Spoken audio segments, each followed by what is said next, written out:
একগুচ্ছ দাবি দেওয়া নিয়ে বিজলি ভবনে West Bengal state electrical contractors অ্যাসোসিয়েশনের বিক্ষোভ। পুজোর আগেই বেশ কিছু সমস্যার সমাধান হবে আশ্বাস বিদ্যুৎ দপ্তরের আধিকারিকের। একগুচ্ছ দাবি দেওয়া নিয়ে সোমবার তমলুকের বিজলি ভবনে বিক্ষোভে সামিল হলো West Bengal state electrical contractors অ্যাসোসিয়েশনের প্রতিনিধিরা। কেন্দ্রীয় 7 দফা ও স্থানীয় 7 দফা মোট 14 দফা দাবি নিয়ে সংগঠনের পক্ষ থেকে বিদ্যুৎ দপ্তরে এদিন ডেপুটেশন জমা করা হয়। ডেপুটেশন জমা দেওয়ার আগে বিদ্যুৎ দপ্তরের সামনে বিদ্যুৎ দপ্তরে কন্ট্রাক্টর অ্যাসোসিয়েশনের প্রতিনিধিরা স্লোগানের মাধ্যমে বিক্ষোভ দেখান। জিএসটি দেওয়া যে বিলগুলি ডিভিশনে জমা করা আছে সেই সব বিলগুলি বিআর সিরিয়াল অনুযায়ী আসন্ন দুর্গাপুজোর আগে সমস্ত পেমেন্ট ক্লিয়ার করতে হবে এবং অবিলম্বে ভেন্ডরদের বকেয়া মালপত্র ইস্যু করে দুর্গাপুজোর আগে বিল পেমেন্টের ব্যবস্থা করতে হবে।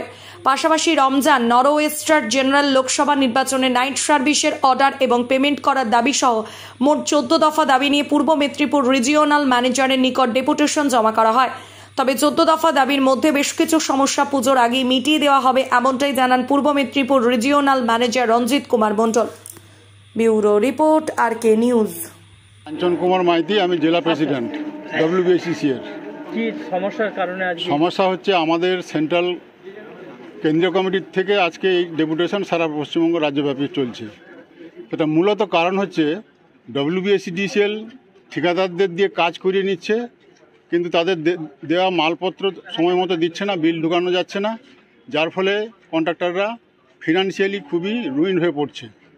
এটা যেমন একটা দিক গেছে, উপর থেকে আরও নির্দেশ আসছে, এত সাল পিও ক্লোজ করে দেওয়া হলো, বিল ঢোকানো হচ্ছে না মালের অভাবে, বিলের টাকা পয়সা দেওয়া হচ্ছে না, তা সত্ত্বেও পিও ক্লোজ করে দেওয়া হলো। হঠাৎ করে না জানিয়ে আমাদের 19, 20, 21 এগুলো সমস্ত পিও ক্লোজ করে দেওয়া হচ্ছে, যার ফলে বহু কন্ট্রাক্টর কোটি কোটি টাকার ক্ষতির সম্মুখীন হচ্ছে। এবং এত যে পরিষেবা চলছে, পরিষেবার নেটওয়ার্কের যা অবস্থা, দুর্ঘটনা এড়াবার জন্য বিভিন্ন সময় ওনারা শুধু সার্কুলারই করতে থাকেন। সার্কুলার করার পর আমরা বিভিন্ন রকম এস্টিমেট যে করে দিই, সার্ভে করে দিই, সেই সমস্ত কাজকর্ম করানোর ব্যাপারে ওনাদের কোনো উদ্যোগ নেই। যখনই কোনো দুর্ঘটনা ঘটছে তখনই একটা দুটো করে সার্কুলার হচ্ছে। এই সার্কুলারের এগেনস্টে আমরা P71 17/8/2022 মনে হচ্ছে 17/8/2022 হয়েছিল, তার বিরুদ্ধে আমরা আইনের আশ্রয় নিয়েছিলাম। টোটাল P71টাকে রদ করা গেছে। সেই 71 কালা সার্কুলার ছিল যে দুর্ঘটনা ঘটার সঙ্গে সঙ্গে কন্ট্রাক্টরকে ব্ল্যাক লিস্টেড করে দিতে হবে, তার কাজ বন্ধ করে দিতে হবে।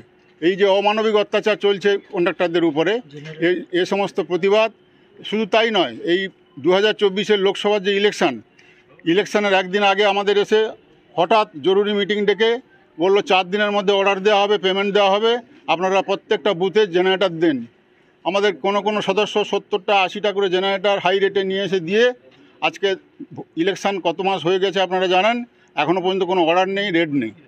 আমরা 11 থেকে যে স্ট্রাইকে যাচ্ছি তার মূল কারণ হচ্ছে এই যে যখন তখন সার্কুলার চাপিয়ে পিও বন্ধ করে দেওয়া, মাল না দেওয়া এবং উইদাউট অর্ডারে কাজ করানোর যে একটা প্রবণতা। এবং আরও অদ্ভুত জিনিস হলে আপনারা শুনবেন যে শনিবার, রবিবার কিংবা ছুটির দিনগুলোতে কোনো অফিসার সাইডে থাকে না, টোটাল দায় দায়িত্বটা কন্ট্রাক্টরের উপরে চলে যায়, যেন সমস্ত দায় দায়িত্ব কন্ট্রাক্টর, লেবারদের, কন্ট্রাক্টরের। এটাই আমরা মূলত এই প্রতিবাদে আমরা আজকে এই জমায়েত করেছি।